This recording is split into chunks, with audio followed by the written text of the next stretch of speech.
Okay. I'll explain. Okay. Welcome, everyone. A few introductory comments here tonight. First of all, we're going to try to videotape this. One of my goals with this whole thing, you guys have heard before, is to try to get this to a broad audience, to as many people as I can. And I was flipping by the Richmond TV channel, and there's a couple of educational channels, and I saw some of the shows on there, and I thought, boy, why couldn't I get mine on there? So I called them up, and they said, sure, we can't film it for you, but if you give us the tape, we'll play it. So I'm going to try to film it myself and send them a DVD and see what happens, both Richmond and Connersville. So if we can get that shown over those channels, that's just a good start. So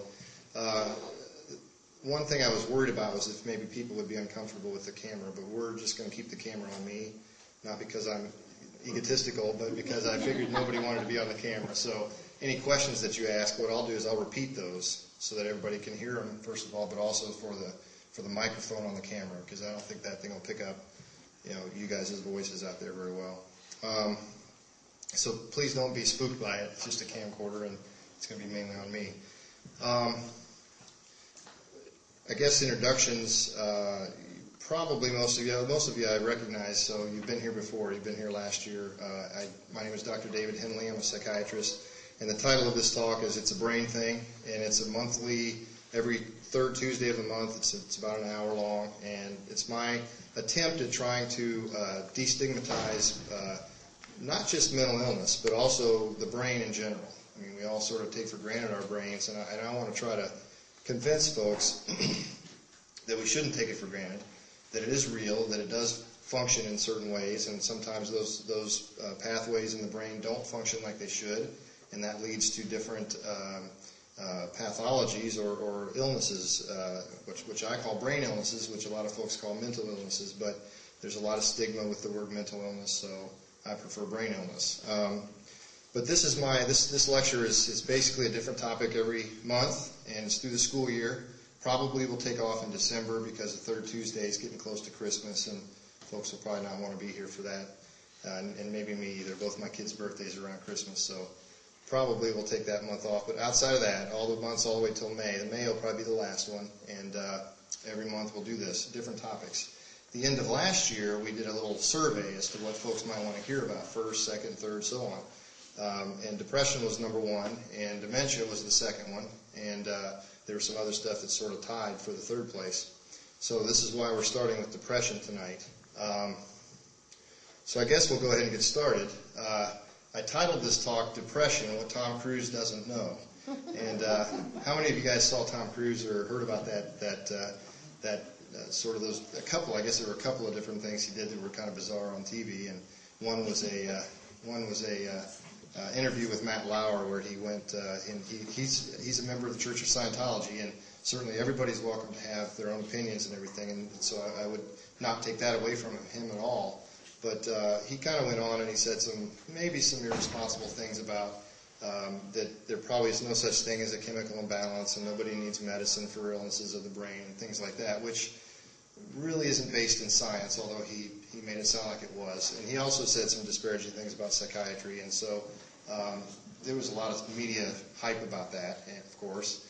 And some people think he did it just to try to get the ratings of his new movie, War of the Worlds, up there, and it probably worked. But tonight, what I'll try to do is answer some of those questions. I mean, why do we care about depression? Is it a real illness? What causes it? How do you treat it? Some of these kind of things. And I want to make this kind of interactive, so folks, feel free to interrupt me, and if you have a question about anything, because sometimes I just get rolling and I'll bore you to death, and I'll have all these nodding heads out there. Everybody will start to drift off, especially as warm as it is. So, any questions at all, feel free to ask in the middle of the talk. I don't care. First thing I wanted to start with is why do we care about depression? Is it something that the common person should worry about or will come in contact with, or will it affect the common person? Well, the answer is yes. In the adult population, in any given year, about 10% of patients, listen to me talking like a doctor, of people in the United States population, adults this is, about 10% of them will have depression. That's about 19 million people, guys. It's a lot of people. So it affects a lot of people, and that's just 19 million people that have it. That's not counting all the folks that are affected by it from either work, from families, things like that. So it's something we should all be concerned about and kind of aware of. And there is mortality associated with depression. Does anybody know, what's dangerous about depression? Does anybody know? Can you die from it? Suicide, right answer, correct. She didn't even have to ask the audience. She knew that one right away. Yeah, suicide is ultimately the scariest thing, or the most severe thing that can happen from depression, and that's usually after months of suffering that the person goes through before they get to that point. So for all those reasons, we care about depression, and this is why we want to talk about it tonight. There's a lot of misconceptions. A lot of folks think it's a weakness. How many times have you ever heard somebody say to somebody else, "Oh, come on, pull yourself up by your bootstraps. You can do it. It's okay. You're going to get through this." It's almost like it's a weakness of character or something. It's a character flaw, the depression is. Well, it's not. That's not what it is at all. I mean, obviously, nobody chooses to have depression, and if it was that easy, all of us, you wouldn't need any treatment. You wouldn't need any medicines. You wouldn't need any psychiatrists. You wouldn't need Tom Cruise in the Church of Scientology. You wouldn't need any of that. You just pull yourself up by your bootstraps and go along. But that doesn't happen. It's not that easy. So, what is depression? Is it just a blue mood? Does anybody know? That's part of it. Yeah, I mean, you get a down mood, you get sort of sad. But all of us get sad, right? I mean, how many in here have ever felt sad? I mean, all of us. It's a human emotion, okay? Our brain has the ability to feel emotion. So we feel happy, we feel sad, we feel different things. Anger, irritability, it's normal, okay? It's normal if it's passing. If you get angry about something and then you get over it. If you get sad about something and then you get over it, that's fairly normal stuff. That's common stuff. It's part of being human. But on the other hand, if you're sad and it clusters together with a lot of other symptoms, which we're going to go into in a second, and it interferes with your function day to day, and it lasts for a long time, almost every day, that's not normal. That's not good. That's a problem, and that could lead to outcomes such as suicide and things. So depression affects the way you think, it affects the way you feel, it affects all your bodily processes. We'll talk about that in a minute. I mean, the brain's the master control center. So if it's not working like it should, you're going to feel more pain. You're going to have problems with your bowels. You may have aches and pains all over. Your sleep cycle is going to be all out of whack. So there's a whole bunch of stuff in your body that's affected by the depression. So it's an illness of the brain, or a malfunction of some of the pathways in the brain is really a more technical way to put it, that leads to a cluster of symptoms that fall together. And remember, in psychiatry, we don't have great ways of diagnosing stuff. The science just isn't there yet for us to put you in a scanner, scan your brain, and say, here's a picture of your brain, and that's how we know it's depression. Here's a normal brain without depression. Here's a brain with depression. We don't have the ability we can see some differences, but we don't see enough that we can diagnose depression that way, or with a blood test or anything like that. So we have to go with symptoms, things that kind of cluster together that tell us something's not right, and that something is depression.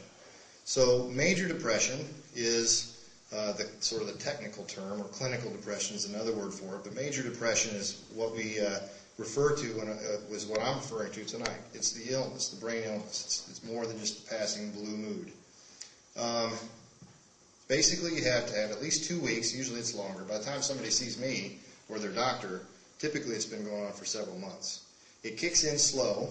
It's kind of gradual. You kind of wake up feeling kind of grouchy, not in such a good mood, and day doesn't go so well, and it just keeps getting worse. As days go on, you have more and more bad days, less and less good days, and you get kind of slowly sink into this depression, okay? So it's usually more than 2 weeks, but it has to be at least 2 weeks. So that sort of takes away the having a bad day thing, okay? You have to have a depressed or irritable mood more days than not every single day, over and over again for these weeks or months, okay? So it's not that you'll never feel good. You might have some good moments or good times, but not very much, and they get less and less and less the more this process goes on in your brain. So once you get really depressed, sometimes it's very hard to have any good moments. I mean, you may not feel good at all. You may just feel depressed all the time. But the depressed or